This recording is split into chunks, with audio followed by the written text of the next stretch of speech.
Wa man ahsanu minallahi hukman liqaumin yuqinun.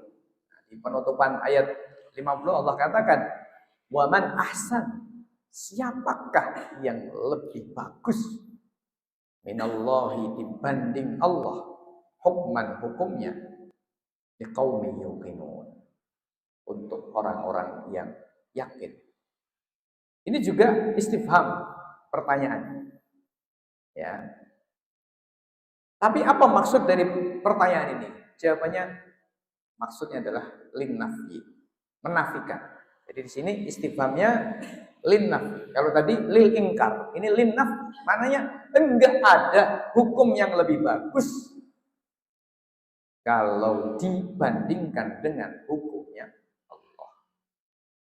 Tidak ada hukum yang lebih bagus kalau dibandingkan dengan hukumnya Allah. Jadi itu istifham, namanya istifham linnafi. Seperti dalam ungkapan-ungkapan kita, biasa kita bertanya tapi maksudnya menyatakan tidak ada. Apa wong sugih kaya aku ini, misalnya seperti itu. Itu tujuannya apa? Enggak ada orang sekaya seperti saya. Gitu kan? Itu istifham. Tapi maksudnya adalah menafikan. Apa wong goblok kaya gue? Kira-kira seperti itu ya. Kita marah-marah, apa wong goblok kaya gue? Artinya tidak ada orang bodoh seperti kamu. Kan kira-kira seperti itu. Itu menafikan. Ya. Dan seterusnya. Man dzalladzi yashfa'u 'indahu illa bi'idznih. Bertanya itu ya. Man dzalladzi, siapakah orangnya yang akan memberikan pertolongan di sisi Allah? Berikan pertolongan kepada orang lain di sisi Allah? Gak ada. Begitu maknanya. Illa bi'idznih, kecuali mendapatkan izin Allah. Maknanya besok di akhirat tidak ada satupun orang yang bisa menolong orang lain, entah saudaranya, entah istrinya, entah anaknya, entah siapa, kecuali Allah mengizinkan. Kan begitu. Itu man dzalladzi yashfa'u 'indahu illa bi'idznih. Itu juga istifham, namanya istifham linnah, menafikan, meniadakan. Nah, ini juga begitu, wa man ahsanu minallahi hukman. Apa ada ya orang yang lebih bagus hukumnya dibanding Allah Subhanahu wa taala? Jawabannya ya enggak ada. Maka itu namanya linnah. Jadi mana dengan kata lain Allah mengatakan tidak ada yang lebih bagus hukumnya melebihi Allah Subhanahu wa taala. Nah, pertanyaannya sekarang, kalau ada yang lebih bagus, lebih berkualitas, lebih ya, pokoknya lebih ya. Terus kita malah milih yang busuk. Kira-kira normal apa enggak? Ya. Ada makanan yang satu bersih, higienis, bergizi, gratis juga ya, bukan MBG. Yang satu belatungan. Belatungan itu apa? Ada ulatnya, luar sete kalau bahasa Jawa. Ada ulatnya, bau wis busuk, kecut, dihadapkan kepada panjenengan. Monggo silahkan pilih yang mana. Gimana kira-kira? Pilih yang mana? Normal manusia akan milih yang tadi bersih, higienis, bergizi ya. Kalau sampai milih yang busuk, berarti ini yang busuk apanya coba? Sebelum makanannya yang busuk, berarti yang busuk itu pikirannya, yang busuk itu hatinya. Jadi berarti persoalan kalau manusia itu memilih selain hukum Allah Subhanahu wa taala. Mohon maaf ya, saya mungkin padanannya terlalu ekstrim gitu ya. Tapi sekali lagi ya, nyatanya begitu. Saya ulangi lagi, nyatanya begitu. Kalau orang lebih memilih hukum selain hukum Allah daripada hukum Allah, ini ibaratnya seperti tadi orang yang memilih makanan yang sudah belatungan daripada makanan yang higienis bersih, dan bergizi. Masalahnya di mana? Berarti masalahnya sejak awal ada intikas, ada problem pada dirinya, pemikirannya, hatinya. Coba, kalau milih hukum selain hukum Allah, itu maknanya apa? Ya, zina itu niscaya harus boleh. Itu niscaya. Dari apa? Dari hukum selain hukum Allah harus begitu memang. Sekarang saya cek, ya kita cek sekarang di semua negara yang tidak menerapkan hukum Allah SWT. Apakah zina itu haram? Tidak. Yang namanya zina itu secara umum boleh. Memang ada aturan, oke? Ada aturan. Kita tahu itu. Tapi secara bahasanya, apakah dilarang? Tidak. Apakah haram? Tidak. Apakah ada konsekuensi hukum nanti akan misalnya dihukum dengan hukum Allah SWT, dicambuk 100 kali misalnya, atau tidak? Tidak. Itu hukum jahiliyah. Ya kan? Berarti busuk kepada belatung, ya.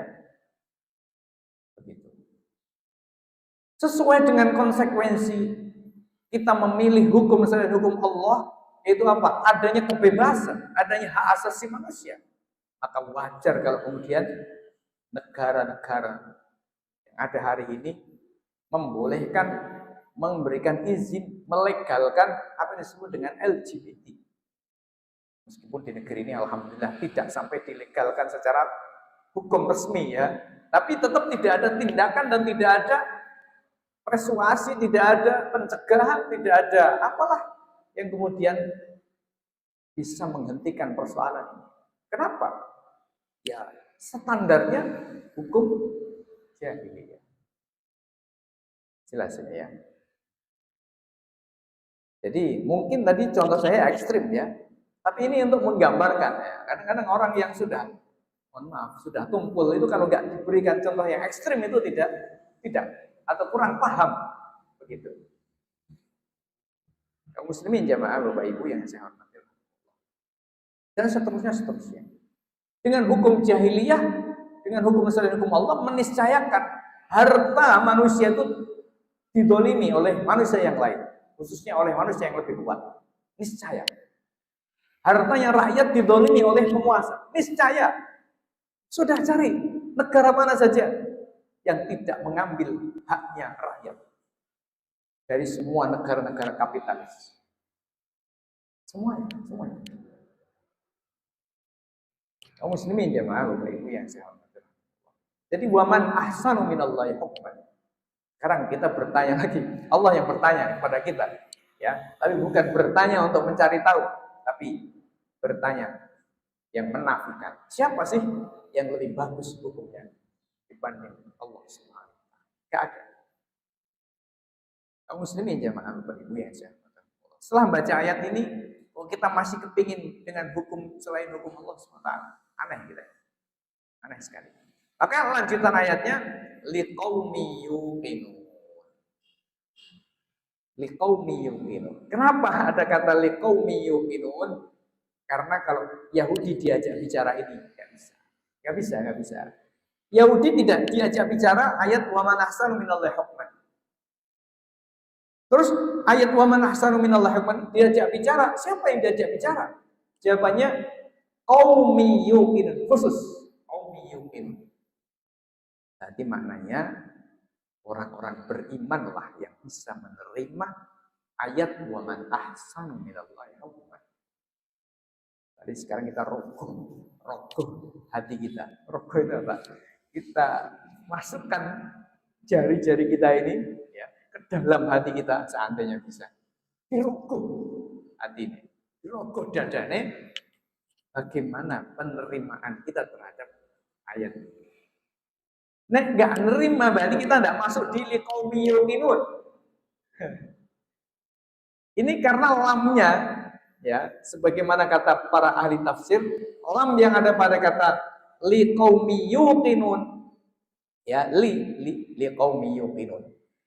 Itu lam ya, lam yang disebut-sebut oleh para ulama sebagai lamul bayan atau lamut tabyin, bukan lam biasa ya, tapi lamul bayan, lamut tabyin.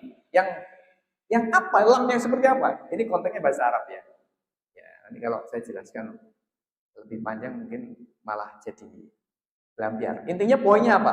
Lam ini menunjukkan bahwa ya, lam ini menunjukkan bahwa yang dimasuki oleh lam ini adalah menjadi tujuan, menjadi maksud dari perkataan itu.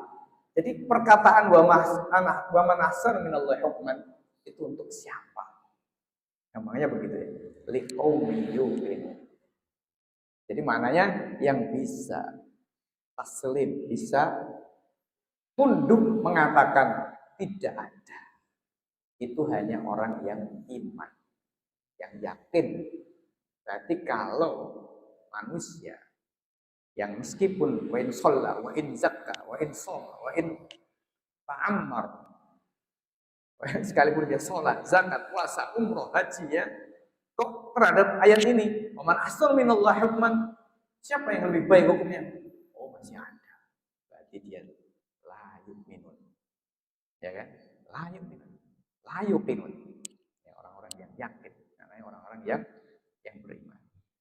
Kaum muslimin jamaah, Bapak Ibu yang saya hormati, rahimahullah. Jadi ini ayat ya kenceng ya, sebenarnya ayat yang pendek kenceng. Satu bagian menyinggung orang-orang kafir, itu pekerjaannya, perbuatannya, pilihannya, opsinya orang kafir itu mencari hukum, menginginkan hukum jahiliyah. Bagian yang kedua Allah katakan khusus orang beriman saja, khusus orang yang yakin saja, mereka lah yang bisa yakin bahwa tidak ada hukum yang lebih baik daripada hukumnya Allah Subhanahu wa taala. Kaum muslimin jamaah Bapak Ibu yang saya hormati Allah, ya, setelah membaca ayat ini apakah kita masih mau dengan hukum jahiliyah? Insyaallah tidak. Sebagai orang beriman kita tentu tidak.